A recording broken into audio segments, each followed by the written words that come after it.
भीमा कारखान्याचे vice chairman Satish Jagtap यांच्यासह संचालकांचा प्रणिती शिंदे यांना पाठिंबा, भाजपला चपराक।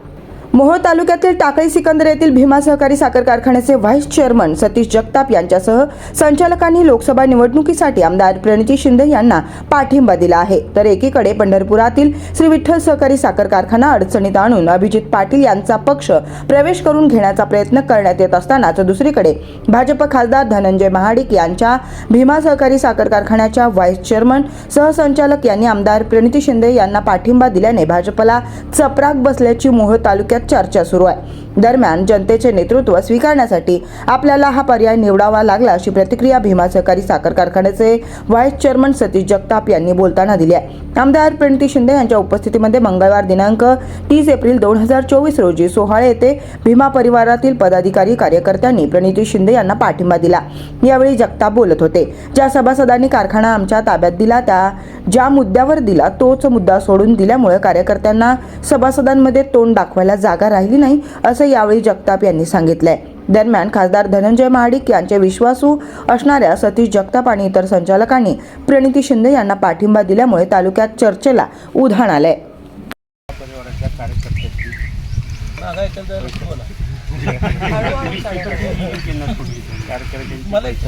आपण आज आयोजित केलेलं आहे।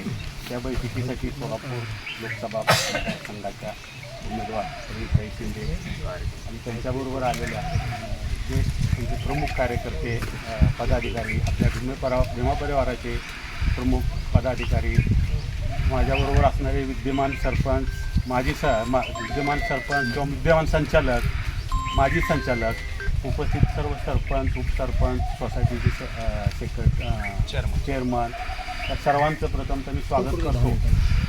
कारण आपण गेली 15 वर्ष एका नेत्याच्या मार्गदर्शनाखाली आपण काम करत होतो। मला वाटतं पहिलीच वेळ आहे असं की नेत्याचा आदेश डावलून आपण एक वेगळी दिशा दिली आहे। बराचसा सगळ्या वेळेस दबाव असेल किंवा दबावातनं कोण इथं उपस्थित आले असतील तरी आता आपल्याला आपल्यापुढं पर्याय नव्हता, कारण जनताच मुळात आता सध्या बीजेपीच्या विरोधात गेलेली होती। त्याच्यामुळे तुम्ही प्रमुख सगळे कार्यकर्त्यांना अडचण निर्माण झाली होती की जनता जर विरोधात आहे मग तुम्ही काय करणार, तर तुम्हाला सगळ्याला जनतेचं नेतृत्व स्वीकारासाठी आपणाला हा पर्याय निवडावा लागला।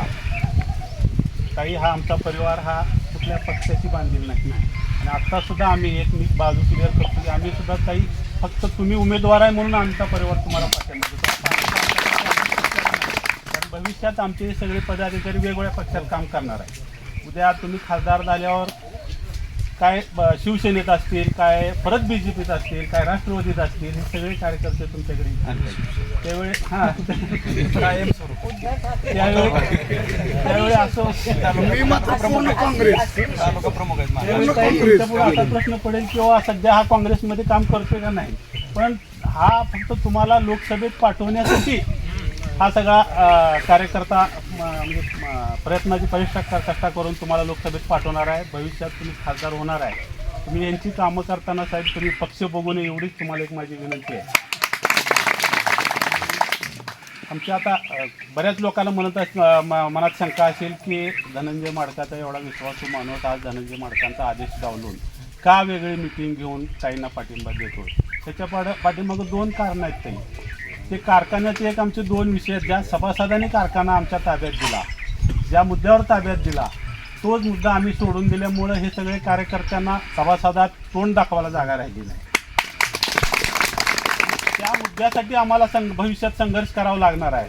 त्याच्यामुळे एक वेगळी वाट ह्या सगळ्या कार्यकर्त्याला घेऊन मला त्याचं नेतृत्व करावं लागणार आहे। 2 विषय आहेत कारखान्याला। ते विषय मी तुम्हाला सांगितलं तर डायरेक्ट आमच्या नेत्यावर आम्ही टीका केल्यासारखी होईल, पण एक 2 विषयासाठी आपण साहेबांचा आदेश डावलून थोडासा संघर्ष करायची भूमिका ठेवलेली आहे। तर येणाऱ्या इलेक्शनला आपण सर्वजण ताईसाठी स्वतः उमेदवार समजून सगळ्यांनी प्रयत्न करा। अजूनही दबाव येतील, दबाव आले तरी कुणी दबावाला बळ पडू नका आपण, कारण काय आपल्या नेत्यांची इलेक्शन नाही, काय ते स्वतः उमेदवार नाहीत किंवा त्यांच्या विरोधात आपण मतदान करत नाही। आपण आपल्या सोलापूर जिल्ह्यासाठी ज्या आपल्या अडीअडचणी आहेत, आपल्या भागातला विकास करण्यासाठी, गावोगावी काय योजना राबवण्यासाठी जे उमेदवार आपल्याला पाहिजे होता त्या उमेदवारासाठी आपण साहेबांचा आदेश डावलून काम करतोय, एवढंच प्रत्येकाने आपल्या मनात ठेवावं. आणि भविष्यात ताई तुम्हाला कुठलीही अडचणी येऊ देणार नाहीत एवढे विश्वास तुम्हाला देतो. आणि ताई तुम्हाला पण विनंती करतो की हा कार्यकर्ता आमचा वेगवेगळ्या पक्षाशी बांधलेला आहे, भविष्यात हा कुठल्याही पक्षात काम करेल. तर तुम्ही हा कार्यकर्ता मी माझ्या परस्परही तुमच्याकडे आला तरी तुम्ही त्यांचा पक्ष न बघता तुम्ही काम करावं एवढीच परत एकदा तुम्हाला विनंती करतो. व आपण सर्वजण उपस्थित राहिला त्याबद्दल सगळ्यांचा आभार, धन्यवाद देतो व माझे 2 शब्द संपतो. लोकसबूत मराठी न्यूजच्या बातम्या पाहण्यासाठी चॅनलला सबस्क्राईब करा व बेल आयकॉन प्रेस करा.